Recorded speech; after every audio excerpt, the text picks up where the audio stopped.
Hello, Antoinette here. It's week 2 of the Elemental Foundations hashtag from the Wild Witch. And week 2 is air, I believe. Let me just find my page. Yes, we are. We are on to air for week 2.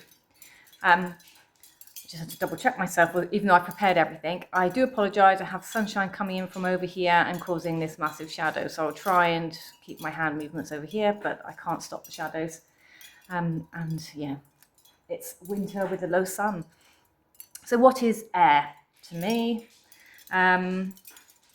It's wind, mostly. That is air. It's the void around us that surrounds us, that holds us up, that we can't see, feel, or touch, or that we're not aware that we can touch, because I'm holding air now, but you can't see it. And I think it becomes far more obvious if you create energy in your hands. So, if you do this, and yes, okay, so we're doing this, you could argue now that this is energy. So when you create something and then you bowl your hands in and out until you can feel the resistance between them of the energy, and then you can sort of move around this energy that's in your hands. Give it a try if you've not tried it before. But you do have to rub your hands quite hard to get them warm and tingly, and then you can start to feel really, really gentle movements just pulsing in and out. And then when you come in closer and closer, it feels harder. So that air there, the energy field that I've created with the air, feels harder to push together. I mean, yes, I can do that, but it's there. So that is how strong air can be. And I don't know if that makes any sense to anyone, but it does in my head. So I am Gemini in the Western astrology field. I do feel most related to it, and I do feel very connected to air in general. So the wind is what I feel connected to. When the wind changes, there's a different smell on the wind. When it comes from different directions, it brings a different pulse, a different flow. Sometimes you have a mischievous wind. Sometimes it's just very cold, bitter and biting. And you'll recognize that from the weather changes perhaps around where you are, especially if you've lived somewhere like I do, where the seasons are quite strong and obvious. And even in like the winter, sometimes the wind will change and it will change to a warm, stranger smelled breeze, like if it comes in from the east. And sometimes I feel that brings omens of interference. Somebody's interfering in my life, basically. That's how I feel with that wind, but I haven't worked out the rest yet. So I have been trying. I was trying to track the winds this year in my so I have my Flickering Cauldron moon diary, which I do for my daily pulls. I use that every day. And then I had one which I was tracking health habits, and I was trying to track the weather in it. It's a lunar diary. So it's got 13 months in it, so it's a monthly. I showed it right at the start of this year, 2025, but I don't show it regularly because it's a personal journal for me. But yeah, so I was trying to track in there, and I just fell off the wayside, really. I fell off the wayside with just about everything. Yeah. So other ways that the air works into my life then. So I have some feathers here. These are magpie feathers that were found in my driveway a couple of years ago now. And I wrap them in a little bit of cling film, pop them in the freezer, and leave them in the freezer for 6-7 months before I take them back out to make sure that they have nothing attached to them and they're nice and clean. This one is a male magpie, I believe, because I don't know if that's going to show. It's got that gorgeous iridescent blue on it, the blue structure. So I have those. I think they're very pretty. The other way that I have air in my life is a general incense stick. So cleansing the air, smoke cleansing. Scent is a big thing in my life for air. So a couple of my favourite candle makes currently this year have been the Apollo Ipsums. It does say they're actually pine, clove and mistletoe. I can't smell the clove. Maybe it's the mistletoe, the other smell that I can smell that I'm not so familiar with. But this one I bought last year for Christmas. and I didn't burn it, so I started burning it this season. And the other ones that I've been quite liking are the Whispering Raven candles. So this one is, it does say sandalwood, but it's not just sandalwood, I don't think. It's got a lovely, gentle sandalwood scent to it. So it's almost like there's a cotton on top of the sandalwood with this one, making it smell rather delicious. So candles. Ooh, excuse me, stuck my nose in those a bit too far. Of course, the other ways of air for me is sound cleansing. So sound, I have bells everywhere, chimes everywhere.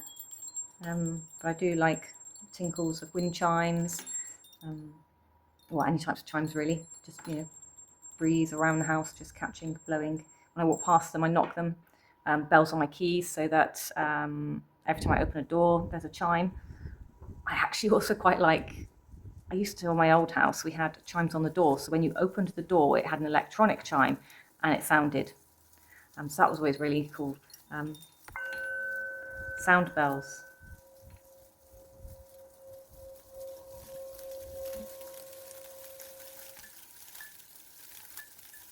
Yeah. So chimes, air cleansing, drums, music, chanting, humming, anything creating sound vibration that changes the vibrations of other things. So I do love to play music. I've had music playing most of my life. When we speak, that is sound vibration, that is intention. Anything else off the top of my head? I don't think so. I mean, in what ways do I invite the air element into my daily life? Breath is life to me. So you start your day with, you know, taking your awareness breaths, which I do anyway when I'm doing my morning kind of yoga. I don't think I'm a yogi. I do maybe 10 minutes of yoga in the morning. If it's not yoga, it'll be some other kind of like neck exercise, or, you know, just something to improve my mobility really as I get older. And does air influence my intellect, communication, or the flow of my ideas? Yes, because stagnant airflow, stagnant energy in the house makes me feel stagnant. So even though it's absolutely freezing outside today and it's a really wintry day, I would still need to open a window at some point to let the air literally blow through the house and blow out all the energies that are present, just to, yeah, clear the energy and drop its own energy in. So I do things like that on a regular basis.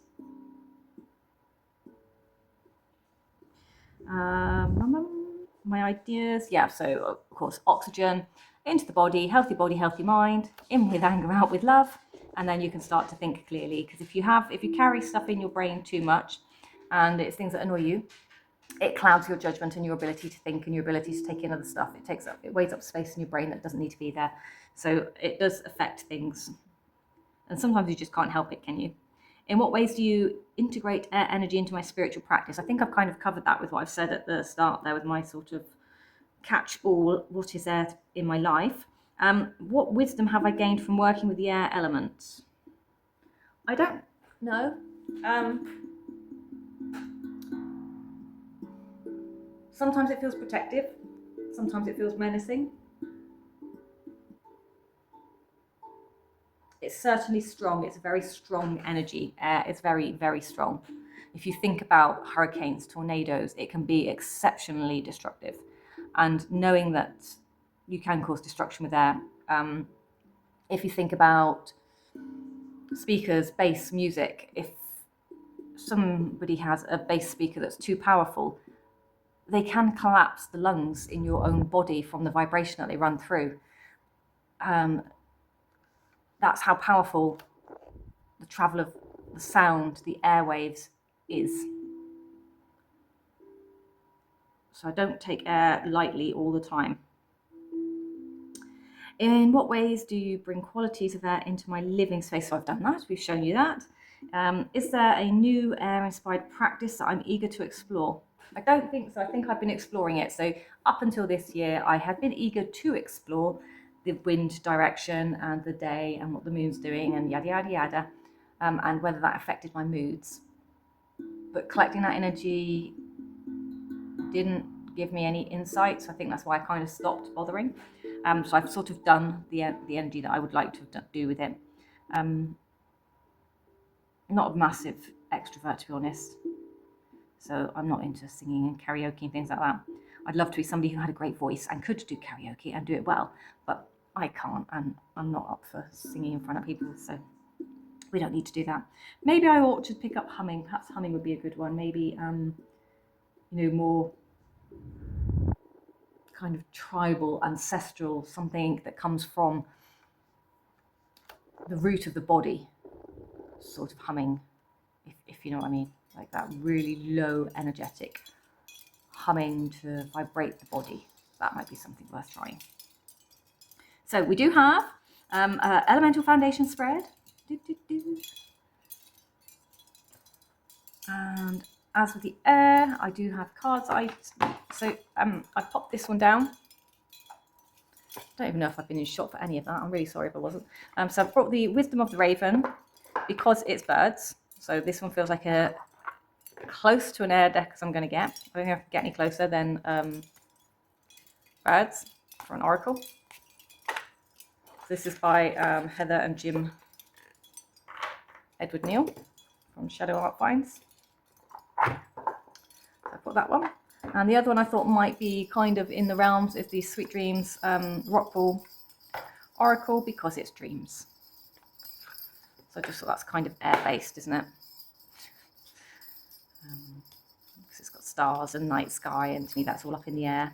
I brought those two just to show us possible oracle decks, but I haven't directly assigned these as air decks. I have, however, assigned this one as an air deck. The screen's just gone off and I've lost my spread. So the Elemental North Tarot, this feels like an air deck. So this is the one that I use as in my elemental spread to represent air. So I don't use suits. I can use suits, but I don't use suits. In this particular instance, I'm using an actual deck. And same as last week. So we are on week 47 at the time we're doing this. From the Kalat cards. I've left that one in there. So we are at the volcano. Adrenaline, stress, anger, outburst, irritating, temperament, ignite, overenthusiastic, sex, and emotional. So there's quite a few things in there that you could link to the air element, isn't there? On the card, we see a cute-looking ember bird trying to hide the fact that its internal stress level is rising dangerously high. You can see it is already losing a lot of hot embers. The bird is silent before the eruption, but the volcano behind it is a severity of unrestrained, released energy. So a volcano can be a repeating wave of violence. Take off is a burst of adrenaline, and stress makes the crew hyper alert. So there's our ember bird here and a volcano in the background. So that's quite relevant, really, isn't it? If we've got the stress, if you think about that, that's mind element for me, if I've got stress. So let's take a look. Oh, sorry, not you. What fresh perspectives or ideas are ready to come into my life? What fresh perspective or ideas are ready to come into my life regarding the air element? No? Yeah, well, that is, isn't it? So yeah, just what fresh perspective or ideas are ready to come into my life now?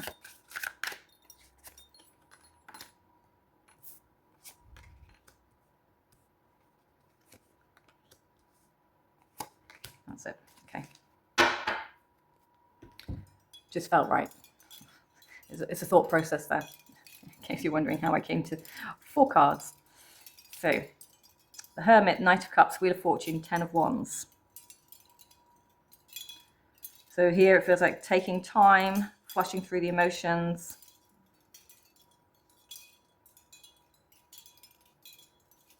Revisiting.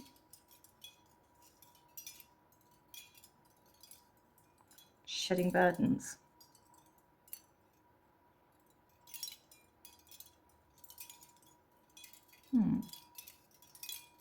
With the volcano, okay. So something that I'm aware of maybe that's been causing me elements of stress is time for me to just go within, dig deep, have a look inside, find out if this is let's find out what this is. Is it still what I think it is? I need to visit the emotions that it's causing so that I don't create, have that explosion that this is suggesting could happen this week. With that, it could be something that I've had before, but I've not dealt with. So we're going to deal with it appropriately. And I'm going to release it. I'm not going to keep carrying it. So we're going to actually get rid of it properly. Interesting that we finished on a 10 of wands to go with the volcano, and we're going up a mountain. So we're going to burn whatever it is. So perhaps I'm going to do, although it'll be a fire element, but again, I feel like with the air element combined with it by creating fire, because you need the oxygen to create the fire. And then we'll take some of the earth element to create the fuel and add that to it. So we can create the triangle of fire. But I feel like that's what that is maybe saying. So I need to visit whatever it is that's causing me stress and just have a little look at the root cause. So when I'm doing shadow work, I always say, what is it that causes me to feel like that? When's the first time I felt like that? Like, when do I ever remember having that feeling? And what do I think about it? Always a good one. So yeah, there we go. So that's it. Let me know how you get on with the air element, and don't forget to go over and watch Star's videos on the Wild Witch YouTube as well. Let me know in comments about your thoughts on air and how else you use it, and I will see you in the next one. Take care. Bye bye.